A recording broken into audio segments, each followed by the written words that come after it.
is a 1985 comedy mystery directed by Michael Ritchie and starring Chevy Chase, Dana Wheeler-Nicholson, Tim Matheson, Richard Libertini, Geena Davis, Kenneth Mars, Emmet Walsh, and Joe Baker.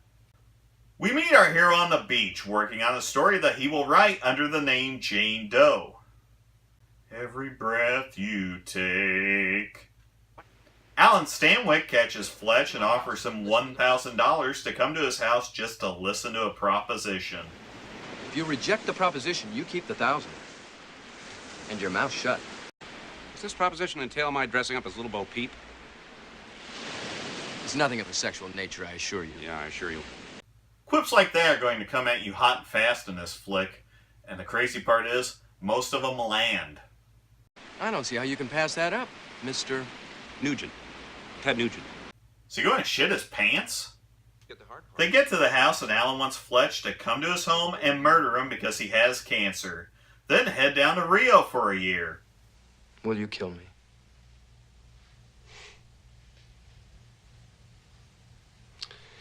Sure. Fletch heads to the newspaper office and runs into the stereotypical hard-ass editor. Irwin, professional journalism time now. Go back to the Don't beach say Irwin. and Rubber finish the gloves. damn story. Then sidetracks into checking out Stanwyck's backstory. Fletch then gets a prostate exam from Emmet Walsh. Can't discuss another patient, you know that. Well, I don't find anything wrong with you. Oh. Well, sure it's not for a lack of looking. Holy shit, it's a medical professional in the 1980s upholding confidentiality. He later sneaks into the hospital enjoying an autopsy. Then he violates Stanwyck's privacy by learning he is cancer-free. Fletch stops at Alan's club and tries to get some info from his wife Gail and ordering lunch on the Underhill's bill because Mr. Underhill is an asshole. I imagine you're expecting a nice gratuity, right? Maybe next time. Learning little, he drops by Boyd Aviation and talks to Gail's father, who is Kenneth Mars. It turns out that Gail's cashed in $3 million of private stock to buy some land in Utah. So, if any of your DC boys want to make something out of that, you tell your commission to get the hell out of my face. God, I admire you. Then we get a side note of Fletch's ex-wife's lawyer, who wants around $900. Hey! I think our problems may just be solved. Ed McMahon. Think I just won $1 million. Yeah, Irwin M. Fletcher, you choose. Woo-wee! Oh, boy, I lost again. Publishers Clearinghouse was a bullshit contest where people could win millions of dollars if they bought magazines. Luckily, Fletch got that $1,000 to kill a man earlier. Back at the beach, we get some 80s LAPD action and no fucks being given about that window.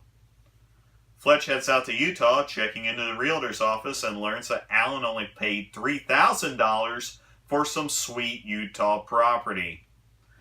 Then Cujo shows up.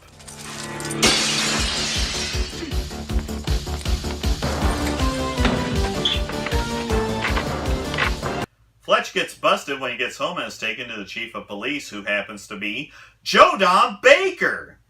The meeting starts with Joe asking Fletch to drop his story on beach drugs because he's working on a big bust, but then descends into police brutality and blatant Tommy Lasorda abuse. Hey, you and Tommy Lasorda. I hate Tommy Lasorda. Then they set up a jailhouse murder.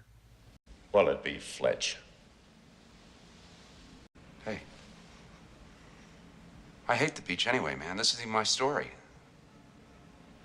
After backing off, Fletch tells his editor, who doesn't believe a damn thing he says, Fletch, I need an article from you by tomorrow. You believe me, don't you? And I don't want any of these unsubstantiated charges about dope-dealing cops or any of your horse-shit paranoid fantasies about homicidal police chiefs. Give me something I can print. Print this. That's really a weird way to flip somebody the finger.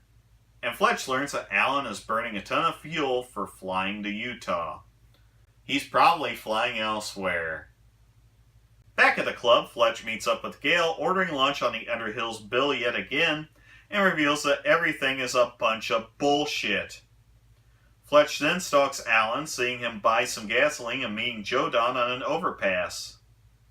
Isn't there a less public place for you two to meet than a overpass? Fletch heads home and oh shit! There's a chase through the city with Fletch getting his break by using patriotism. I am so proud tonight. Fred is a...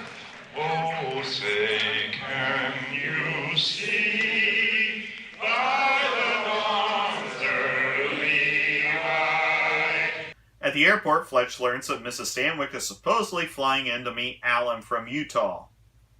Her name is Sally Ann Kavanaugh, so Fletch heads back to Utah to check out her place, running into this guy and escaping with a shot to the nuts.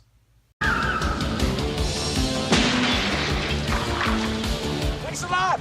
Damn, this movie really hates rear car windows. He meets Alan's parents and learns that he is already married. Fucking Utah! Fletch returns to LA and brings in sources on the chief being involved in the beach drug trade. It's the night of the murder, and it turns out to be a trap for Alan to use Fletch's body to fake his own death. Gale shows up, and he is busted. Then Jodan Baker shows up, has an argument with Alan, and blows him away. Second one's gonna be even more fun.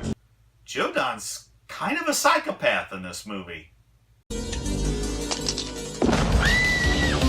That's a sick burn. Nice form. Fletch and Gale end up going to Rio on those tickets, but their relationship doesn't last because she isn't even mentioned in Fletch Lives. Fletch is a great film, especially for Chevy Chase. It's not a flat-out comedy, but there's enough smart-ass moments in the film that really lets him sink his teeth into the role as opposed to just being a straight thriller.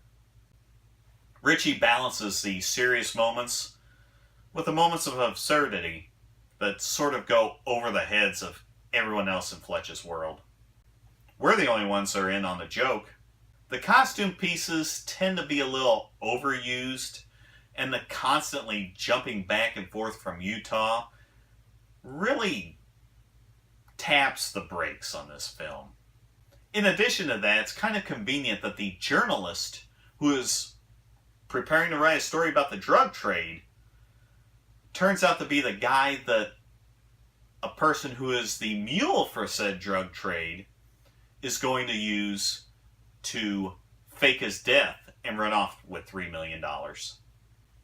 Even with these problems, it's a quality watch, anytime, anywhere. Plus, the production of this video was paid for with Mr. Underhill's credit card. You want the number?